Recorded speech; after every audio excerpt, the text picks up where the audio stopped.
Buenas tardes a todos y todas desde la Escuela Española de Historia y Arqueología en Roma. Como muchos ya sabéis, las conferencias de Online Talks las organizamos con nuestros colegas Miriam Cubas de la Universidad de Alcalá y Harry Robson de la Universidad de York.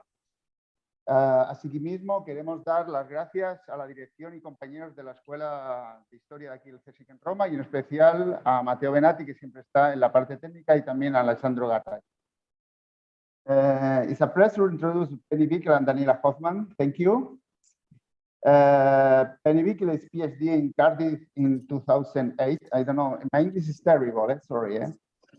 On the theme of Neolithic houses and daily life. Penny was followed by 3 postdocs positioned at Cardiff and Bristol, working with isotopes, radiocarbon dating, and lipid analysis, working on the Neolithic across Europe. In this time, she expanded her research into funerary archaeology and developed interest in gender, social inequalities, and Neolithic diet.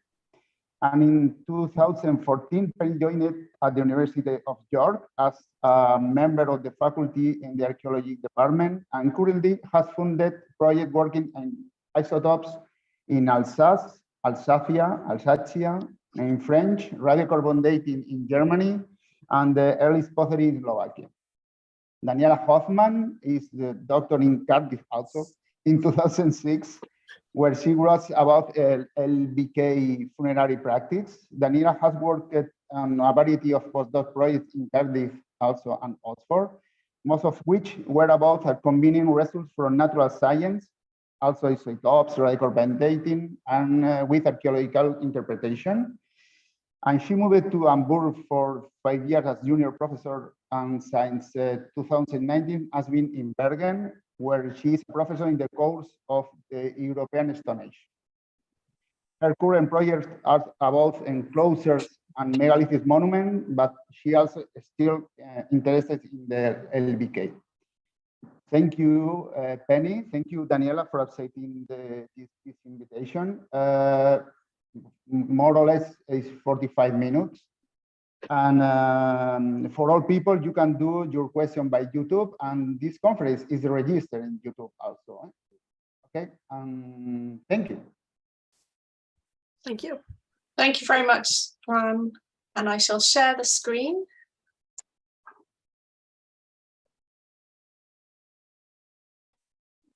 And maybe Danny could confirm that everything's okay and looks okay and we're ready to go.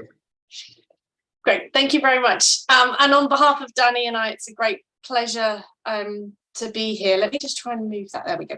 And then I don't have to look at your faces and actually see what I want to say. It's a really great pleasure to be here speaking. What's going to happen is that I'm going to speak for a bit and then I'll pass back to Danny, and then Danny will speak for a bit and then it comes back to me, and then I think back to Danny again. And what we'd like to do this evening is to speak about some work that we've been working on together, but has also become part of a Wenner-Gren funded symposium to rethink gendered mobility in prehistory. And so we're very grateful to our colleagues who joined us for that as well. Though, of course, the 2 of us are responsible for the nonsense which comes out next. I just wanted to start by kind of, I guess, pointing out the irony that the Neolithic for a long time was seen really as being about sedentism, about the moment in which sedentism has arisen. But we now spend an awful lot of time debating mobility, from migration bringing the Neolithic across Europe to the more lifetime or seasonal movements which framed social life. Within these debates, what Danny and I have become concerned with is this trend to see that males moved around, that females moved around, potentially mainly for marriage, or certainly at the behest of males, so exogamy or patriarchality. And the analysis which has been carried out to date tends to stop at this point. That tends to be when the end of the discussion comes. We've identified patriarchality. But the problem that we see in this is that ultimately these models of patriarchality have carried with them other assumptions about gendered life in the Neolithic. And ultimately this ends up writing women's agency out of prehistory. The Neolithic as broadly imagined therefore becomes about what men wanted to do and how they exchanged women in order to kind of spread the Neolithic across Europe. And this concerns us in terms of both the past, but also I think relates to some of the assumptions that we make about mobility in the modern world, in which women's movements can be quite restricted. So, for example, at least in Europe, teenage girls tend to use public outdoor spaces far less than teenage boys. And the choices of when and how to move, particularly at night, can be very difficult for women. Those spaces cannot always be accessible. So as a point of reference to start this talk off, I wanted to point to a piece of work or performance art that I really like. So this is the artists and dancers Tamara Ashley and Simone Kenyon. And in 2006, they found different ways of moving along a long distance walking route in the UK, the Pennine Way, which runs up the centre of the central UK of England, in fact. This is a long distance path, and it's associated really with the male adventurer, the lone walker out into the wilds of the countryside. And what Tamara Ashley and Simone Kenyon wanted to do was to challenge some of these assumptions. So they moved in all sorts of different ways. They produced artworks, they blogged, they took photographs. Here they tied themselves together and then tried to move along, I guess, trying to think about what it's like not to move as an individual along this path, but to move in other ways.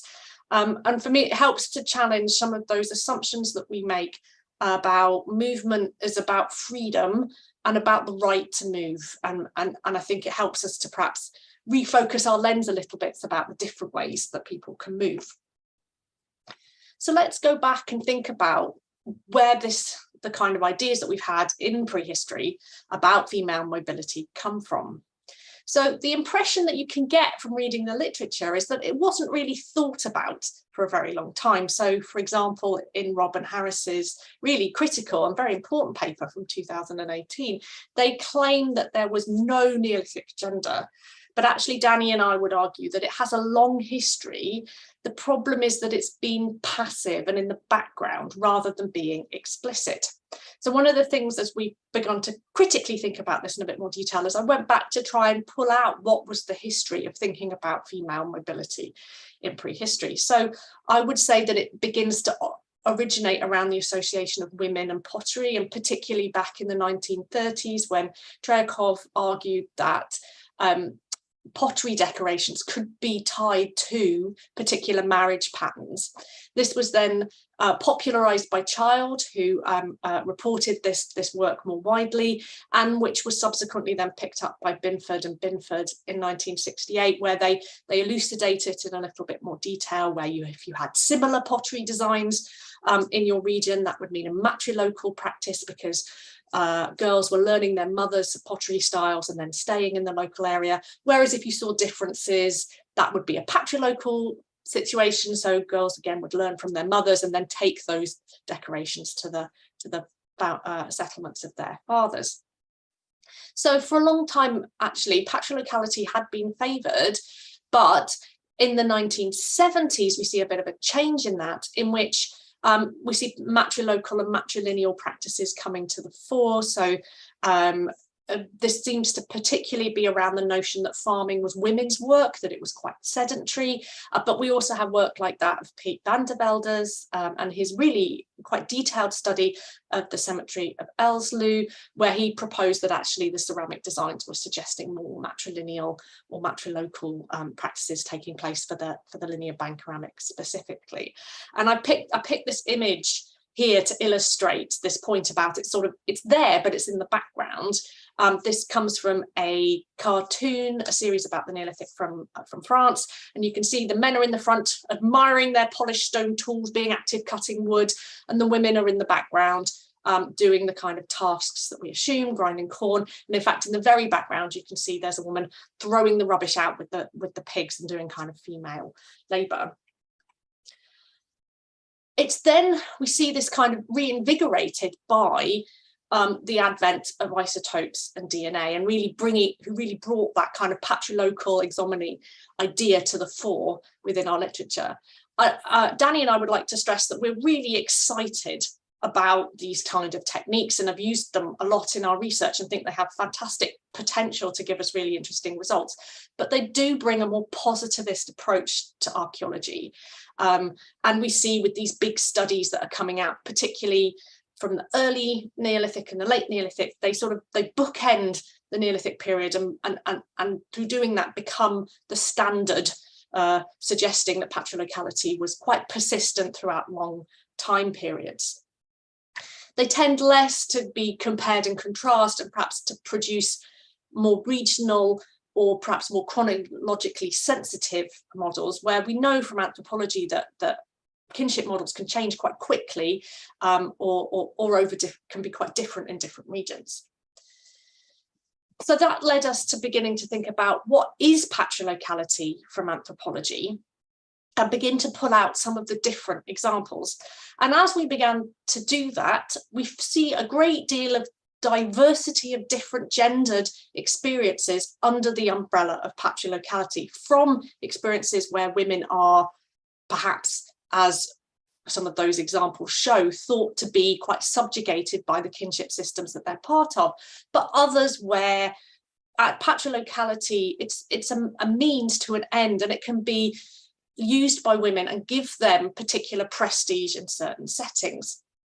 In this case, I've picked out 3 examples here, and the one that I want to draw your attention to is the final one from rural China, where the anthropologist Judd argues that women were socialized to be the kinship makers. So when there became the movement into cities and greater urbanization, women did that and could create relationships to keep themselves part of societies, whereas there was quite a negative impact then on males who were left behind in rural environments, who didn't have groups and who hadn't been taught how to make those relationships. And it's that diversity of patrolocality that we'd like to bring to the fore, because I think it shows that we can't stop when we say patrolocality, when we identify patrolocality. There's quite a lot of different possibilities beyond that, and I think it's quite interesting to go further. So what we'd like to do here is to focus in on the culture, the linear band ceramic, which is the first Neolithic across most of Central Europe, which is something that Danny and I both share a strong research interest. The LBK starts on the Great Hungarian Plain and then spreads out in 2 phases, reaching Ukraine and the Paris Basin, and lasts down to around 5,000 years. I'm sure many of the people listening today are very familiar with that. And with that, I'm going to hand over to Danny to talk a little bit more about the LBK in detail. Thank you, and hello from me to everyone. So in this next little bit, we're just going to give you a brief overview over all sorts of mobility practices in the band ceramic. It's, for those of you who are in the know, you will realize it's one of those classic Neolithic cultures, and you see there the map of Europe with all the big settlement cells. And they're targeting very specifically highly fertile, loess soils. So the initial, pre-isotope, pre-DNA model of how band ceramic settlement spreads works is that people, being farmers, have lots more children. There's a demographic overpopulation, and they sort of hop over into the next nice territory, and then they try to stay there as much as possible and establish these fields. So when the first few isotopic studies came in that were showing at least a lot of female mobility from uplands into these loess areas, the initial interpretation was that these must be kind of hunters and gatherers who had survived in the areas in between, in those uplands and sort of river valleys that weren't quite loessy enough for the band ceramic, and who were therefore moving in a sort of unequal exchange into these farming villages. And you see a little reconstruction drawing there. It was sort of always thought that for a hunter-gatherer woman, marrying an agriculturalist was very much marrying up. You could get the cows and the cheese and the nice new fabrics and stuff. And that this was what mobility in the band ceramic was all about. But this has changed in recent years as the evidence has increased. Could we have the next slide, please? Thank you. And there's been large projects, obviously Alistair Whittle's and mostly Penny's project on the first farm of Central Europe, where how many strontium samples was it? Almost 400, was it? Or more? Yeah, slightly more than that. Yeah, about 450 maybe. So 450 strontium samples minimum were taken across the southern part of the band ceramic from sort of France into the Great Hungarian Plain. And it was shown that it was actually quite a large influx of people into band ceramic settlements at any one point in time. So what was shown in particular, though, was that it was mainly females that were moving in. So it was thought, whereas for men, you see the graph there. I don't know, you can't see my mouse, can you? But you can see that everything sort of to the left of the 0.7105 in the strontium graph is a local signature. So the men tended to remain local, that's blue triangles. And there was a little bit more movement for men who were buried without polished stone tools. Okay, so a difference between men with axes and men without axes. And so the narrative became that the men with axes are the ones who are hanging on to the territory and have it inherited down the male line, whereas the others maybe have to move around a little bit more. And this was also the narrative that came out of the big rescue excavation project at Weihen an der Enz in Baden-Württemberg in southwestern Germany, which has been extensively researched. And you see there a little bit the outline of the village with the sort of enclosure in light gray.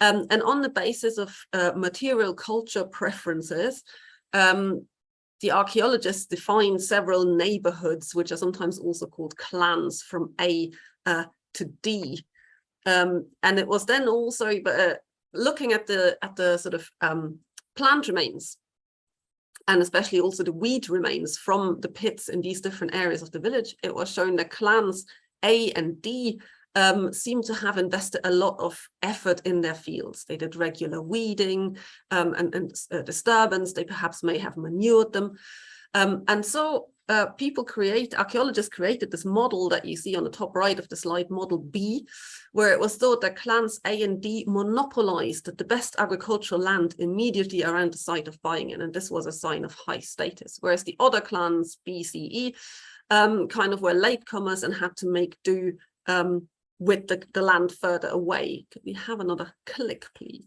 Haha. Now, this can be criticized a little bit because it turns out now that the animal bone assemblage is also published.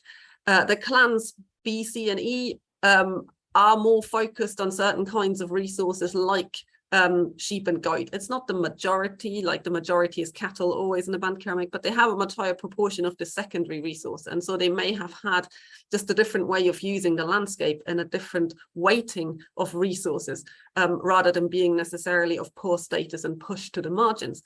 But the narrative was very much for a long time that mobility was something atypical that was undertaken by kind of lower status people. Can we have the next slide, please? Oh, here we go. There's also still a little bit of an issue with how far LBK people could have moved into the surrounding uplands. Okay, we have from the genetics point of view, relatively little admixture between hunter-gatherers and farmers in the first few centuries of farming. So if there is any admixture, these people are not being buried in archaeologically recognizable ways. And this happens several centuries later that we get proper hunter-gatherer DNA coming through in Neolithic societies. But we do have in the surrounding landscapes of many band ceramic sites signs that there is a continued hunter-gatherer presence. So you see on the left there a map of the German region of Saxony, and you see the Mesolithic blue sites and the Neolithic green sites are using different areas of the landscape. And some of these Mesolithic sites are now starting to date way into the band ceramics. So the late Mesolithic seems to have continued in parallel.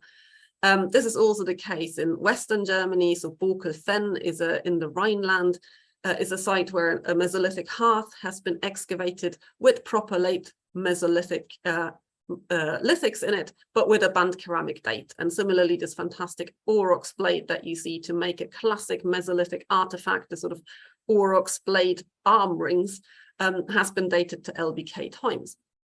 So there is still also Mesolithic mobility around there that might be being increasingly interrupted by LBK mobility. So a lot of politics going on in this wider landscape. Next slide, please. That's right, because band ceramic people increasingly, as we accumulated more and more isotopic data, it became clear that band ceramic people, it wasn't just the poor people who were necessarily moving out. There seemed to be whole communities that must be living in the uplands. So you see the strontium graph for Herxheim on the right. That's in the Rhineland-Palatinate, so again in Western Germany, and it's an enclosure site. Of course, it's atypical. Some of you may know that it's been argued that there's cannibalism there and ritual sacrifice and all these exciting things that we're not going to talk to you about. I'm going to talk to you about the strontium isotopes and the oxygen isotopes. And these show that only a very small proportion of the people who ended up buried at Herxheim, the ones that you see there in green, actually spent their childhood on lush soils. For all of the others, they must have been in a variety of different uplands, not all in the same one. Now, there are several different uplands around Herxheim, but it's still interesting to see that women and men and children and so on spent, their childhood up there. There must have been whole communities that we have previously not even really looked for, because it was so clear to us that band ceramic people are farmers and they live on the loess. And when you start looking, there's been a few projects now in Bavaria, for example, in Franconia. There are indicators even in uplands. So in sediment traps like these sinkholes, you find that evidence for beginning deforestation and beginning grazing indicators that coincide with the beginning of band ceramic occupation.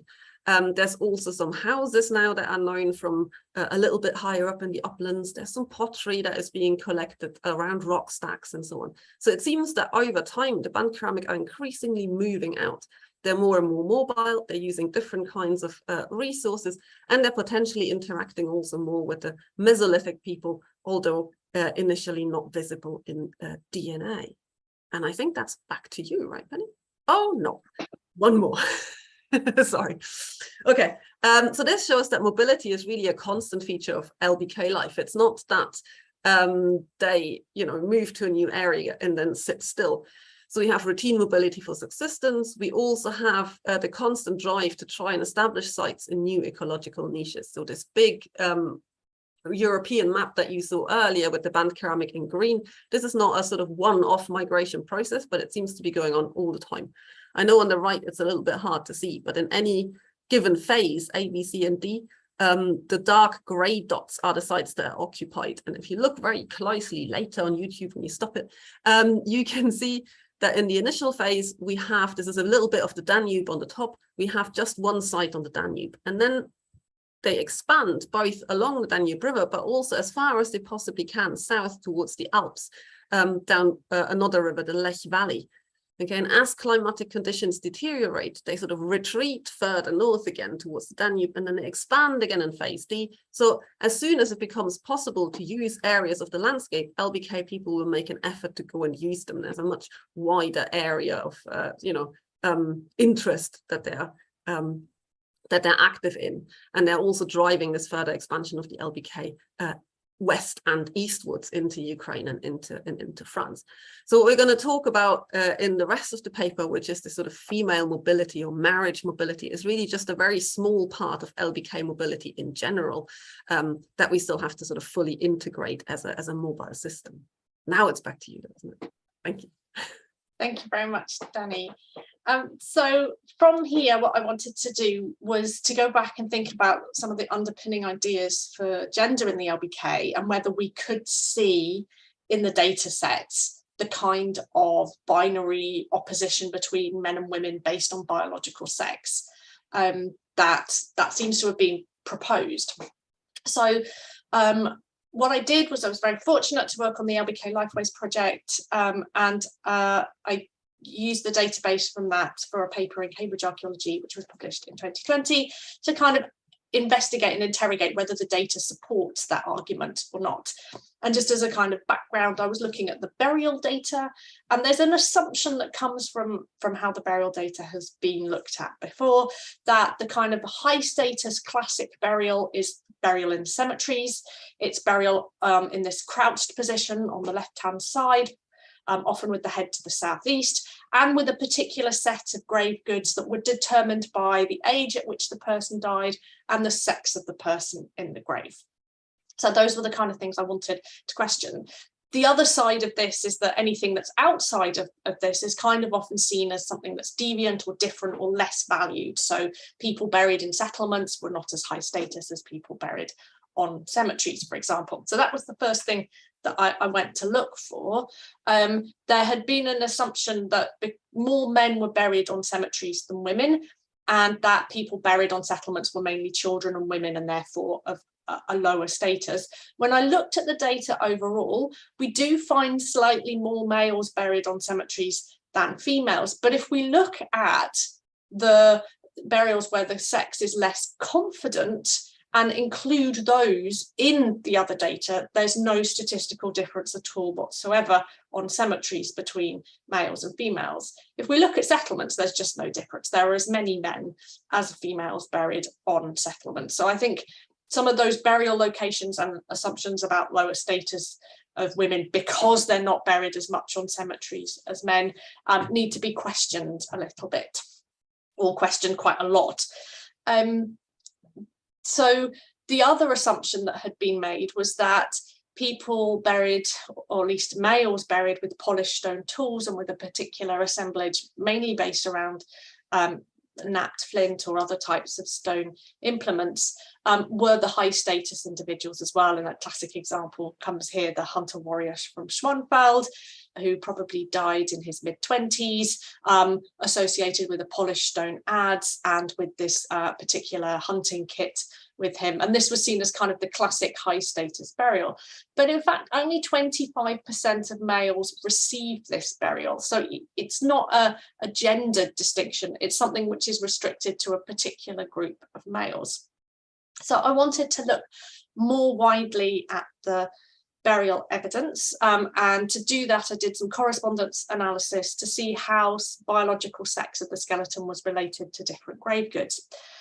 What I found was that, and it's sort of in this graph here, that females have a great diversity of grave goods. Males have a more restricted package, and that seems to be related particularly to polished stone. And when I remove polished stone items from the analysis, that distinction completely breaks down. So we have this group of males which seem to have quite a restricted set of grave goods, but actually there's no female equivalent to the polished stone. We're not seeing here's the male grave good, here's the male way of doing things, and here's the female way of doing things. We're seeing some men having a small group and then of sort of practices, and then women across the whole wide range around it. So what I would argue then is that other factors come to the fore or can have a strong relationship to what's going in alongside the grave, as well as some of the patterns around perhaps sex in certain ways. So these men with the polished stone. So regional tradition and perhaps even local tradition seem to be stronger in many ways and influencing the grave, the decisions at the grave more so than the sex of the individual. And I'd argue that that's because when it comes to the grave site in the LBK, people are creating quite intimate, almost creative stories from the suite of practices that they have available associated with that particular individual. So I've just picked out 4 burials here. We have an individual known as the dancer from Eiterhoven, who's kind of been placed in this quite strange body position. We have the burial next to that, which is grave 44 from Ensisheim, where it seems like perhaps the grave was revisited and the bones moved around or things were moved from the grave. We have another individual which comes from the cemetery site of Rutzing, and this individual actually had their head placed on a polished stone adze. So it's not kind of sticking through their head as this implies, but actually resting on it almost as if a pillow. And then in other cases here, a burial of a male from Vejovici in the Czech Republic. The 2 polished stone adzes were broken in half and then positioned, I think, in quite a significant location, pointing away from the knee. These are all deliberate stories and deliberate choices that people have made at the graveside. So even if we look at kind of the big scale and see some patterns, when it comes down to the individual, how that plays out at that local level is very much based on different things for different people.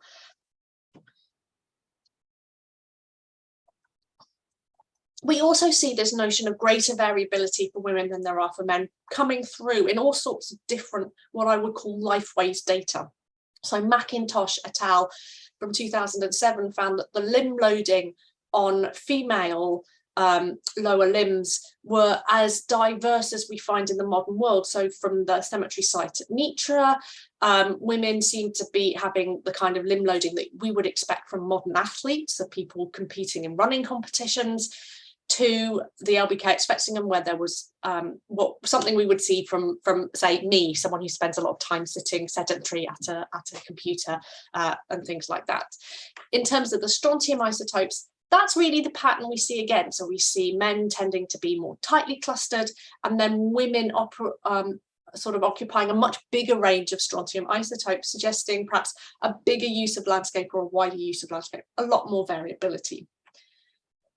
This is perhaps countered slightly by the stable isotope data. So this is bulk stable isotope data, and I've picked out the cemetery of Nitra as an example, which is very, very tightly clustered. So diet seems to be very uniform between men and women. So perhaps not what we see here in the in these images where we find on the internet women laughing at salads and men chowing down on meat. Actually, it seems to be communities sharing diet. And we worked with Robert Hedges and Julie Hamilton at the University of Oxford, and they'd worked across the whole of prehistory and said that this was one of the most tightly clustered set of data that they'd seen. And I think this shows, firstly, that there's not neat narratives, a big story that we can put together, or a narrative we can put together overall for gender, but that we need to think about things on quite a small scale and tease things out at a local level. And with that, I'm going to hand back to Danny to give you some really exciting results from a site that we've been working on. Is it already time? Thank you. Okay, in this very last bit of the talk, we're gonna look at one cemetery in more detail. It's one of the earliest in the band ceramic distribution as a whole. You can see there it's in Slovakia. It's called Nitra, and it dates from about 5250. And we've been working together with a team from the University of Vienna. So it's Ron Pinhasi leading it, and Olivia Cheronet and Pere Gelabert, who've been doing most of the actual DNA analysis. And we've been fortunate to be allowed to sample basically all the skeletons that are still in the storage, which are most of them. And quite a lot of them have yielded results as well. So next slide, please. There is Nitra. You can see it's sort of, it's almost completely excavated. They think they haven't missed too many graves. There's one a little way off to the side under a tree bowl.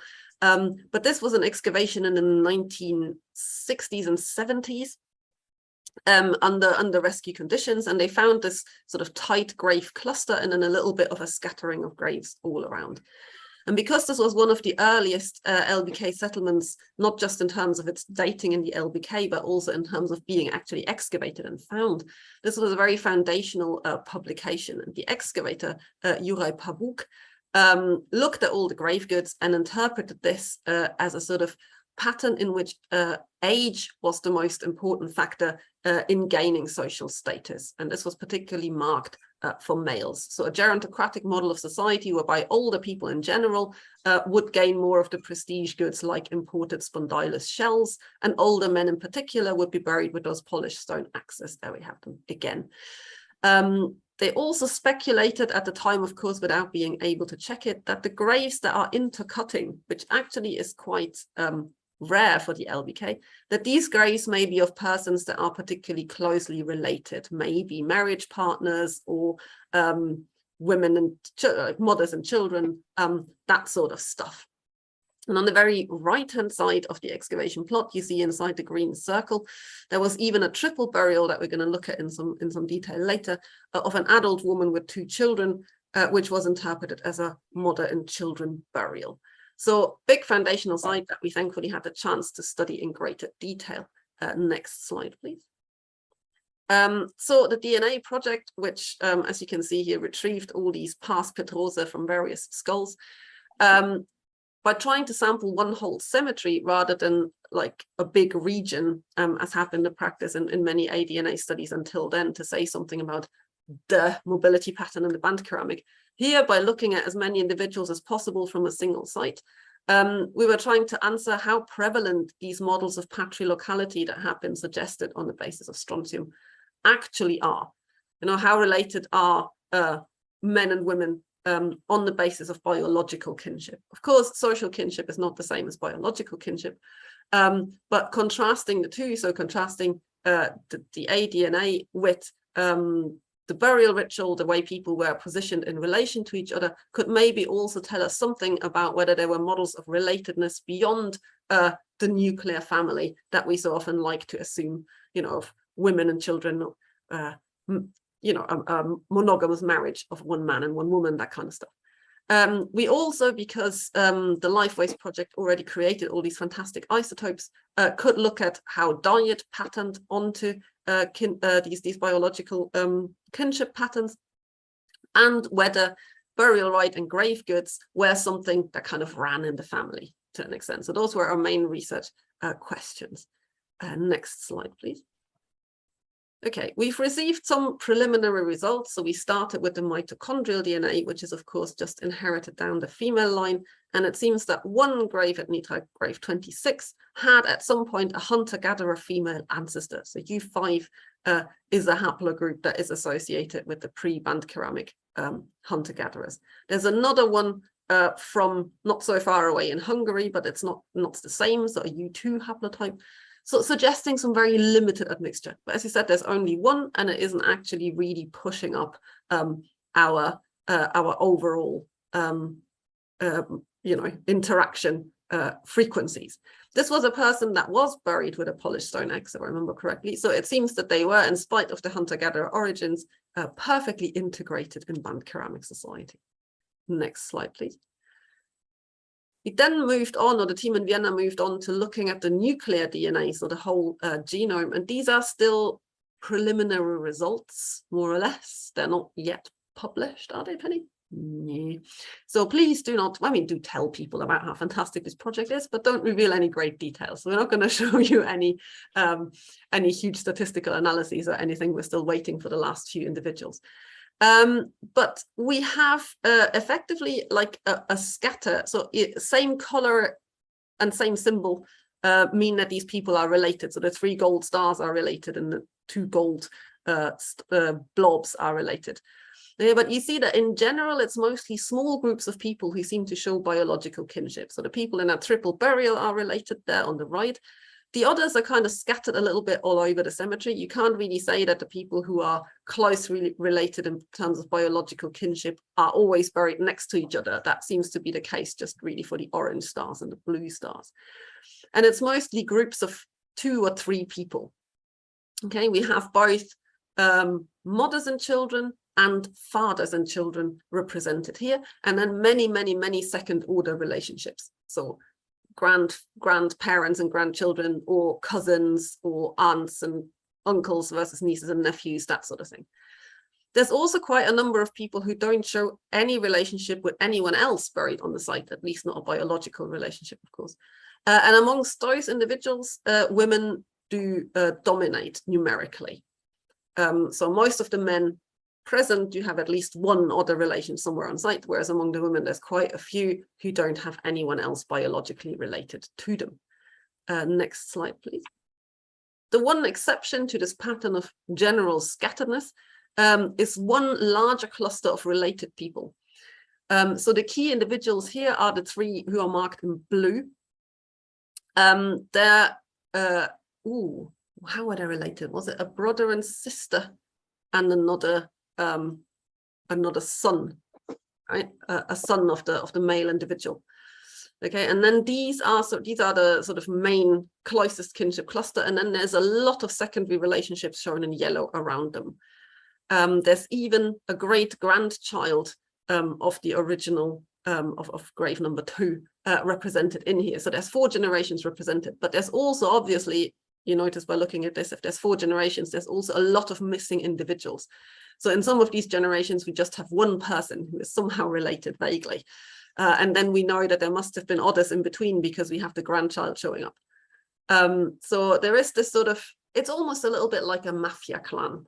You know, you have a tight little core, and then you have all these people who are sort of vaguely related and are gravitating around that, but they're also not necessarily all there all the time.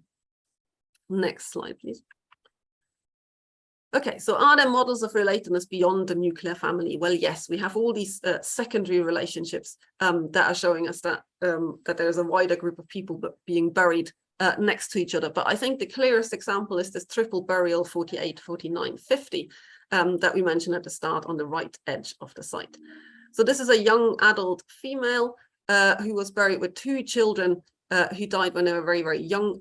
Both of them died violently. And in fact, the woman is holding like her hand over the trauma on one of their heads. And these were buried with no additional grave goods. Now, the 2 children are siblings, but the adult female is not related in the maternal line. She is a second-degree relative, but she must be on the paternal side of the equation. So we think probably perhaps an aunt of these 2 children. But the way the 3 of them are buried is clearly a very sort of intimate relationship. So this woman is cradling the 2 children. They clearly died at the same time and were buried together. So it seems that this aunt at some point took on a very strong caring role for these 2 related siblings. And that shows us that, you know, the model of mother, father, and their children and their dog living together and being buried together, as we might have expected, is not all there is to say about this. There was a wider range of people who were involved in childcare and that sort of side of the caring and social side of kinship. Next slide, please.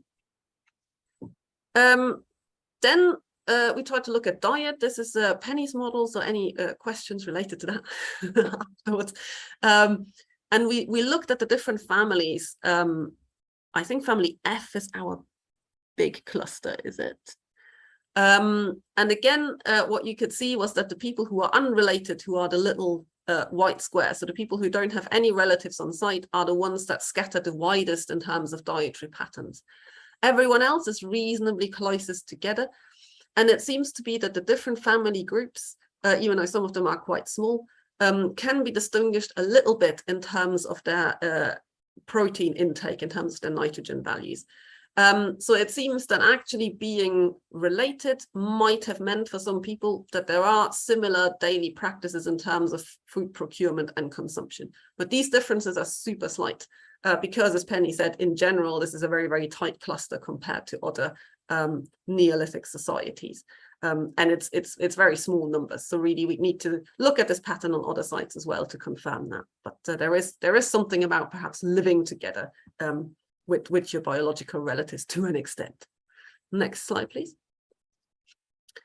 In terms of grave goods, we singularly kind of failed to find any significant pattern that has to do with biological relatedness.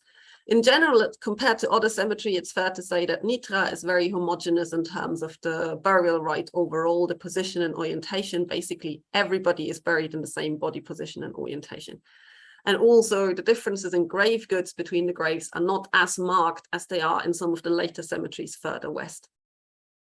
However, compared to the model that we saw, for example, at Vaihingen, or based on the strontium isotope analysis in a life waste project, there was no indication that people who had a polished stone axe would then pass on the status and potentially the land inheritance pattern to their sons. The males with polished stone axes at Nitra, there is one set of 2 that have a secondary relationship to each other, so they're not father and son, they're something else, and everybody else is not related, right? So there is no passing on of the status of axe-bearing males down the male inheritance line at all. And the same is also true for spondylus, which is another prestige good. The people who have spondylus in their graves are not related to each other particularly. So we can certainly not say that there is this particular kinship group based on biological inheritance where a status is passed on over the generations. It seems to be a lot more fluid than that. Next slide, please. So what does it all mean? We're still working on that one. But for now, based on these aDNA data combined with the isotopic data, we can say that yes, it's true, women tended to move a little bit, tended to move more than men. So most of the unrelated people on site are women. They're also more varied in diet because they come from different places. They're also more varied in strontium. So this can reasonably interpreted as a patrilocal bias in the post-marital residence. But in detail, there is a lot of variation. So patrilocality is not the only system in use. There are also a lot of sort of missing males that must have been there genealogically if you look at the DNA inheritance pattern, but were not buried at Nitra and so presumably moved somewhere else, for example. We also find that genetic relatedness is not what actually entitles you necessarily to burial at the cemetery. There are so many missing members of these small 2 and 3 people families. You know, they must have been related to lots more people. And in contrast, there are lots more people without any biological relationship who end up being buried at the site. So genetic relatedness is not what entitles you to being buried there. It seems to rather be that this cemetery site, being relatively early on, perhaps as part of the initial colonization push of the linear band ceramic, when there is still a lot of mobility in the system anyway, a lot of onward mobility, that they perhaps focus more on sort of co-residence, on binding the people who live at the nearby settlement site of Nitra, and the cemetery is one more arena where they can create sort of a ritual kind of community. So the people who live together, who ate together and worked together, they end up buried there. And they're clearly also socially accepted. They receive the same kind of grave goods, for example, and the same ritual when they're unrelated. So perhaps there is also sort of more open kinship structures where people who are not really actually biologically related can sort of come to be social kin through these sorts of everyday practices. And perhaps that's particularly true in these early times of band ceramic expansion, though we'd need more cemeteries to check that. Next slide, please. Yes. So to sum it all up in one short slide, looking at a variety of evidence, the isotopes, the DNA, the studies on skeletons and activity patterns and so on, what we see is that there's not one all-encompassing gender ideology that's sort of hegemonic that everyone is following and that categorically separates males and females. Instead, we have a lot of sort of messy gradations. We have one group of males that are buried with polished stone axes that tend to stand out in terms of their burial assemblages and in terms of their isotopic signatures. They're not all related, right? It's not, there's, at least at Nitra, there's no clear father-son line across that, but they seem to have received a special status that marks them out. And then you have everybody else, the children, the males with no axis, and the females, for whom there is a lot more variation and creative experimentation in how they are buried. Now, particularly thinking in terms of female mobility, this sort of strategic way of looking at, of representing identity, and also the very many different ways in which LBK people moved in the landscape, it showed us that even though women moved for marriage, this does not necessarily reflect their sort of power relationships in which they would then find themselves in terms of burial rights, to be buried at the cemetery in the first place, or grave goods or something. We cannot really see on diet. More than anything, we cannot really see a sort of clear and consistent low status for women. Instead, we can now think of the active role that they would have had in maintaining these different networks. And the band ceramic, as being mobile in general, would have maintained a lot of different networks crisscrossing this vast continental area. And so we can now start thinking about how women would have contributed there, mobile women, in keeping, you know, ideas, material culture traditions and innovations moving from one part of the LBK to the other. So patrilocality that we've been sort of discussing in the literature for so long, we're now ready to sort of see that as just one form of movement that needs to be fully integrated with all the others in what is still a very, very mobile society. So that's, I think, thank you very much from us. And thanks to all the teams that have contributed. So the DNA team on the top, and then Penny's Nitra analysis team on the bottom. And thanks to you for listening.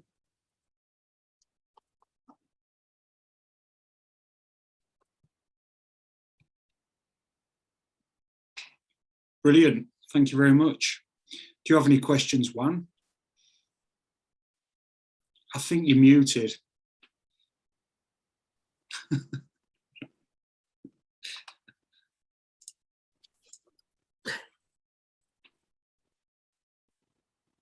No questions. I've got a question. So yeah, the question is, do you think the lack of LBK Mesolithic biological interaction, do you think it's due to the general sampling strategy of these DNA studies? So as you pointed out, you know, people are generally going for these vast landscapes and sampling from here and there rather than targeting a cemetery. So do you think perhaps in the future with a more sort of targeted approach and doing what you're doing, whereby you're sampling from one cemetery, the likelihood is you will find more individuals who have Mesolithic ancestry? Maybe I can start off because we probably don't even agree on this, Penny and I, but I can start off. So I think the chances are reasonably small for because we have actually, although people have sampled many different cemeteries for now, we have by now hundreds of LBK samples. It's one of the best sampled cultures in terms of aDNA, and we have something ludicrously small, like is it 2% of people who have Mesolithic ancestry. So even if we sample more targeted the entire cemetery and not just the one with the exciting grave goods, we're unlikely to see a complete change in or reversal in that. So that leaves two possible scenarios. Either there is more interaction genetically than we think, but these people are not accepted after all so often in LBK, only exceptionally accepted in LBK society, and all the others are buried in archaeologically invisible ways. Or it's actually a very rare occurrence that interaction happens in that respect in terms of kinship. That's probably currently my favorite interpretation, at least for the more eastern parts of the band ceramic, that they are living in separate parts of the landscape and they're trying to avoid each other as much as possible, because also their hunter-gatherers are kind of relatively thin on the ground. In the western part of the LBK and along the north, you could have much more potential for interaction and trade with the North European plain and so on and so forth. The problem there is that bone preservation gets worse as you go along. And by the time you get, for example, to the Netherlands, where you have some nice material culture evidence for interaction, you have virtually no preserved bone. So I think regional difference is key, but I doubt we're going to find it much. I don't know if you want to add to that, Penny. Seems to answer it. Yeah, I think that's the only thing I'd say is that, so I think, yeah, 2 to 5% is what we've picked up on, but I don't think we don't really know what that 5% represents. Like, I think that's the important thing to say, is we don't know whether that's kind of all of the Mesolithic people in that region because it was so thin on the ground, or is it just a few individuals here and there? And there definitely is a Mesolithic, a late Mesolithic presence that is coming to the fore in different regions, and so yeah, watch this space, I guess. Yeah. And whilst we're on this topic then, do you find is there any evidence for biological interaction, admixture between other groups, either other farming groups with LBK peoples or other hunter-gatherer groups, either ephemerally? Oh, the other farming groups are kind of tough because they're all sort of, ultimately they have the same root in sort of Anatolia, the Near East. And so if they are interacting genetically, it's kind of difficult to see that.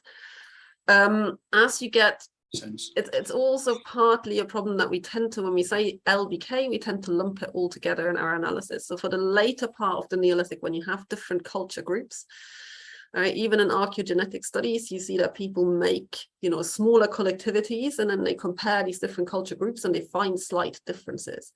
So maybe in the future, if we really compared LBK regions to each other, we could start to see slight differences and then look at interactions that way. But it would be very, very kind of slight.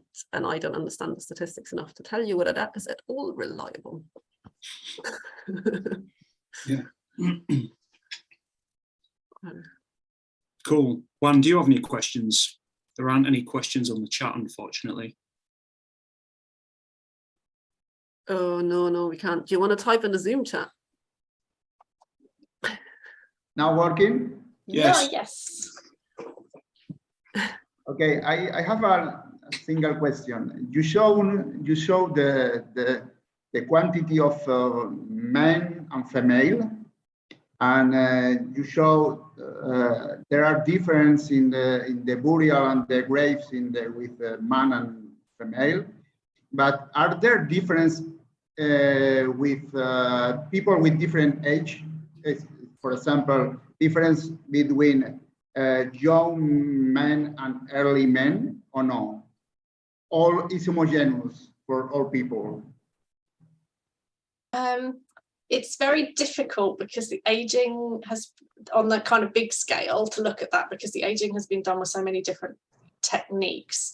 When I analysed the database overall for the LBK Lifeways project, there were subtle changes, but they were very subtle changes of things that kind of slightly increased over age and things that slightly decreased over age. The thing that stood out for me most when we analysed by age was actually something happens around the ages of 7 or 8 to 12, where you have something really interesting going on with burial practices, and non-adults that are buried, who have died over that age period, are then buried in all sorts of weird ways. They are the different orientation to the rest of their community. They have really quite elaborate grave good assemblages in some cases. And Linda Fibiger and I proposed that was kind of representing a middle childhood of some sort, that there was infancy, a middle childhood, and then adolescence. And then as you get into adolescence and into adulthood, then we see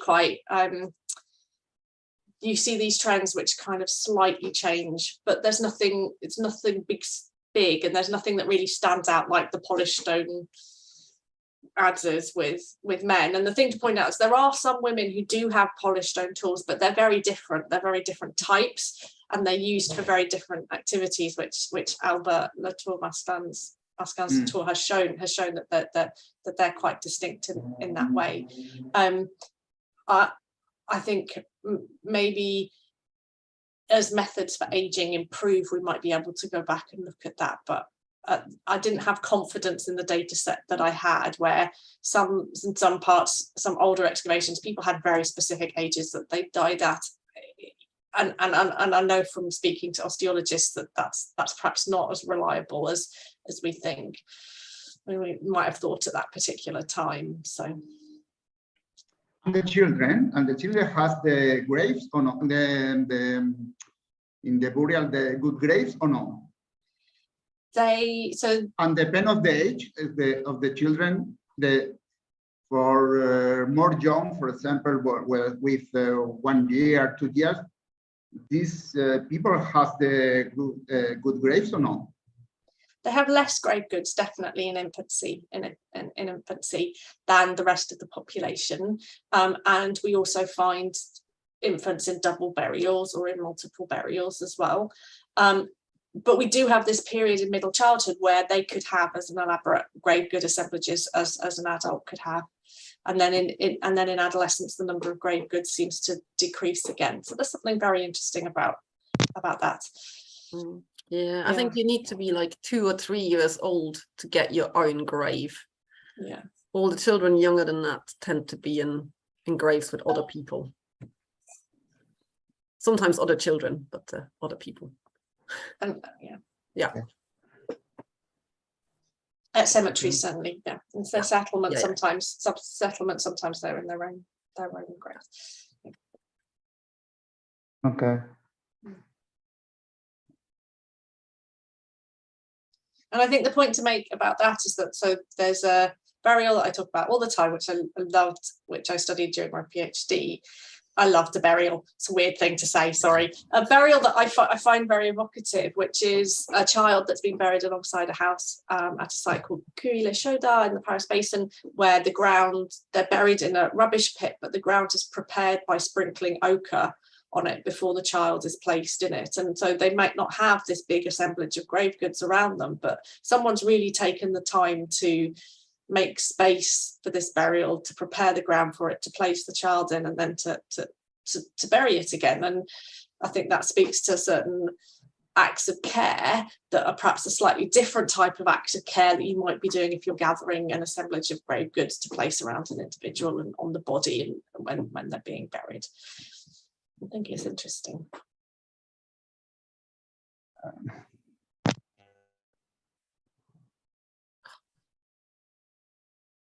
And in Spain, there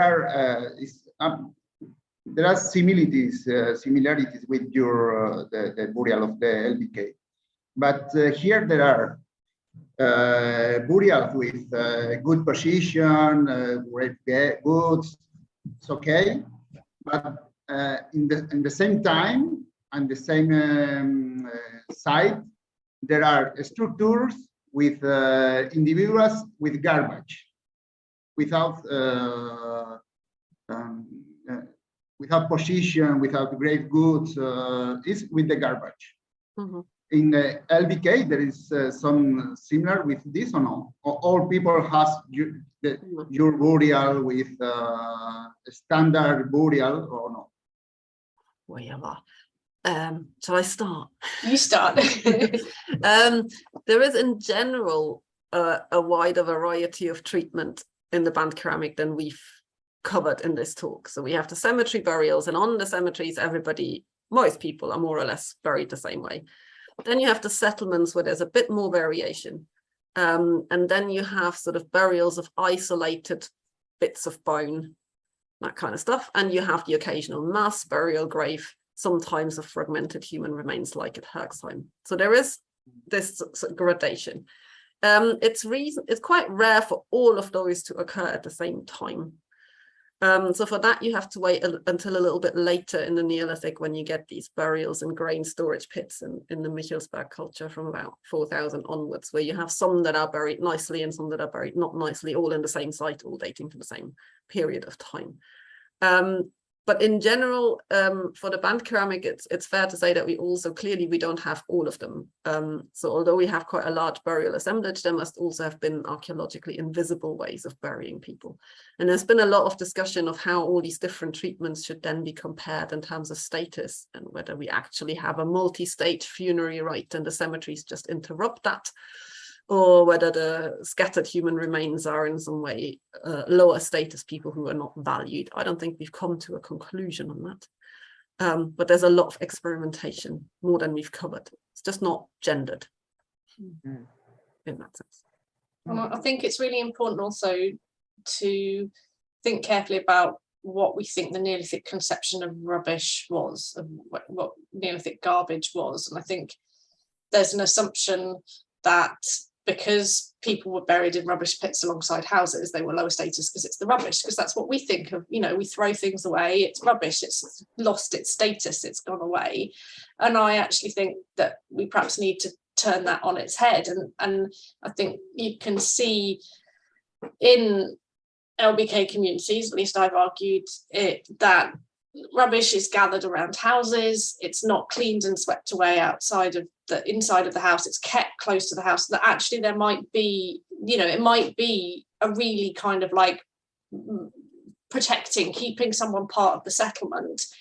I found an anthropology that I really like where the people say that cleanliness indicates death.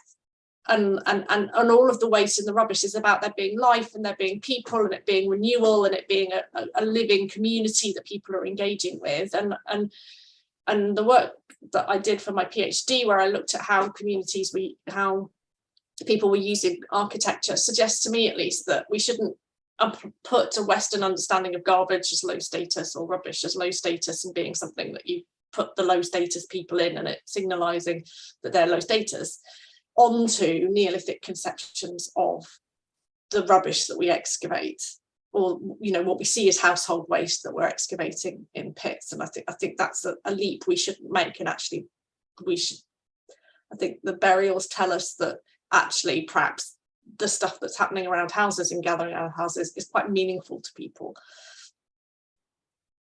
Cleanliness is death. I like that. I'm going to tell that to people who come around here. Yeah, tidiness. She's like sitting in a pile of paper that you can't see. She's pushed off the edges of the frames. Frame of the screen at the top. Yeah. It's similar with the Mesolithic as well, when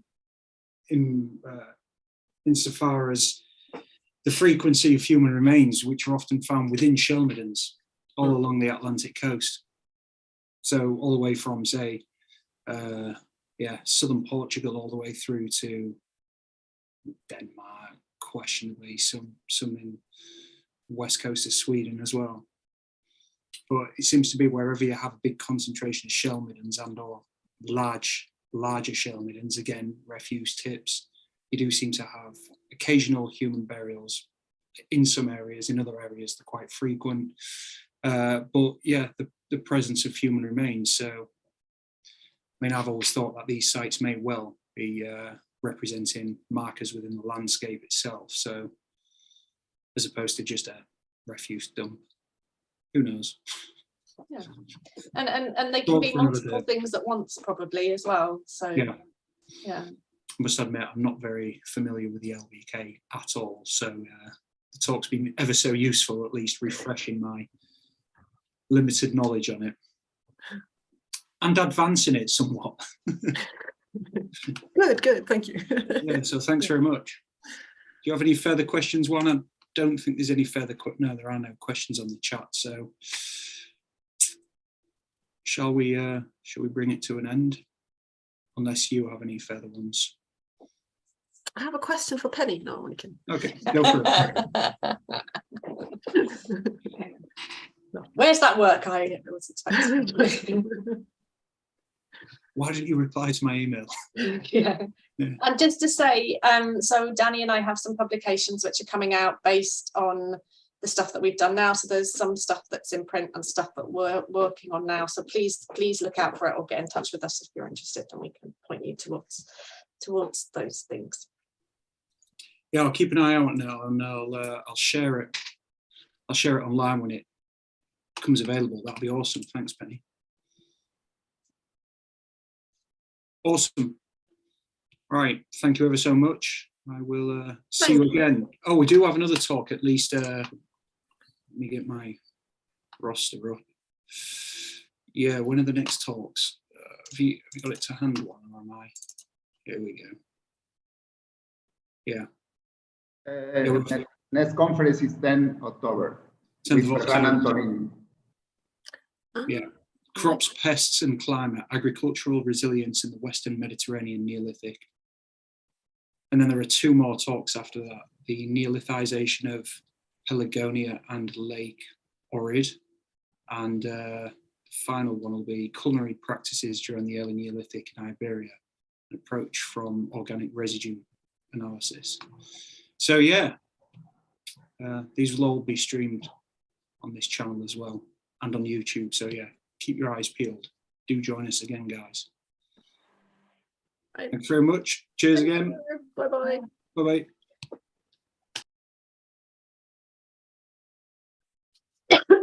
Bye. Thank you, Danny. That was, I thought, oh.